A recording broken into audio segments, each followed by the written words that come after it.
Okay, so ladies and gentlemen, recently Australia's taken in 12,000 Syrian refugees, but we haven't exactly had, the best history with refugees. So this video aims to tell you the brief history of what's been going on with refugees in the past couple of years and what Australia's obligations are.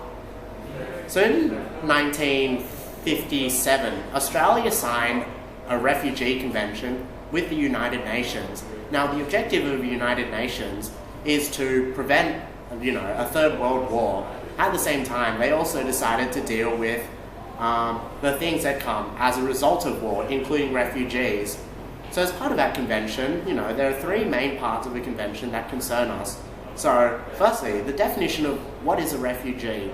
A refugee is anyone who flees the country they currently live in because they fear they will be persecuted for their race, religion, political stance, etc., etc. Essentially, if they're fleeing from danger. Now, secondly, if a refugee breaks laws to come to Australia, under international law, they're allowed to do that. They are allowed to break whatever laws it takes to get to the country of refuge if they genuinely believe they're in danger. So, for example, if I need to bribe a border guard to cross the border into a country of refuge, under international law, I can't be prosecuted for that. So in actual fact, there is actually no such thing as an illegal asylum seeker.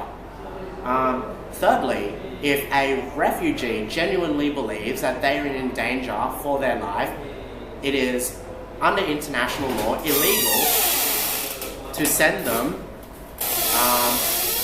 back to the place they came from. For example, if I came from Sri Lanka because the government is trying to kill me, the Australian government therefore cannot send me back to Sri Lanka if, in fact, the government is trying to kill me. So, in 2011, I believe it was, Kevin Rudd came into power. And so what Kevin Rudd tried to do was fix the situation with refugees by making things more lenient for them. So he decided to process refugees on the Australian mainland. He decided to cut down the amount of time it takes to process a refugee, and he decided to take on more refugees. As a result, heaps of refugees came to Australia. Now, there may be several reasons for this. So these refugees came from Iran, which has a despotic dictator running the country, Syria, which is undergoing conflict as it is today, Afghanistan and Sri Lanka, both of which are complete war zones. So when the refugees came to Australia, it's not entirely clear, was it Kevin Rudd's fault, or was it because, there are in fact lots of wars going on. Be that as it may, heaps of refugees came to Australia, and as a result, Kevin Rudd lost the election on that issue, amongst other things, to Tony Abbott. So Tony Abbott comes in, and he's like, yo, we'll stop the boats. So what does that actually mean?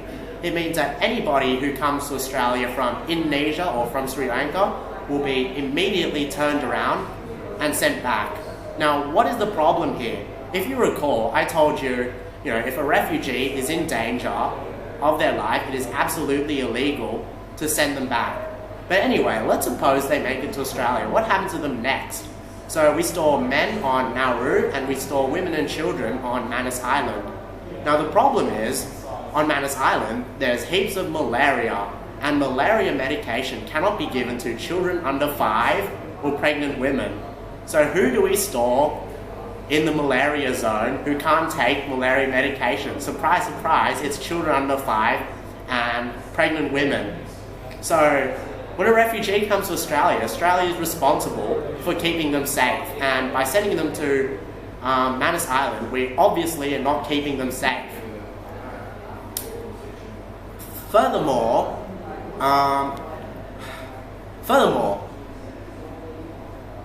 well, the question then becomes, what happens to the 12,000 coming to Australia as a result of a current Syrian conflict? So, the Abbott government has decided to integrate them into Australian communities. Of course, this raises a very strange question. What about the Syrian refugees we've already got? the Syrian refugees we've already got are being kept, continually on these islands just because they happen to arrive in Australia at the same time, at the wrong time actually. Furthermore, anybody who talks about the conditions that these refugees are being held in will be sent to jail. So that includes like doctors, security guards, or whatever. So, where does that leave today? Where does that leave us today? On the one hand, good on the Abbott government for accepting 12,000 refugees from a war zone.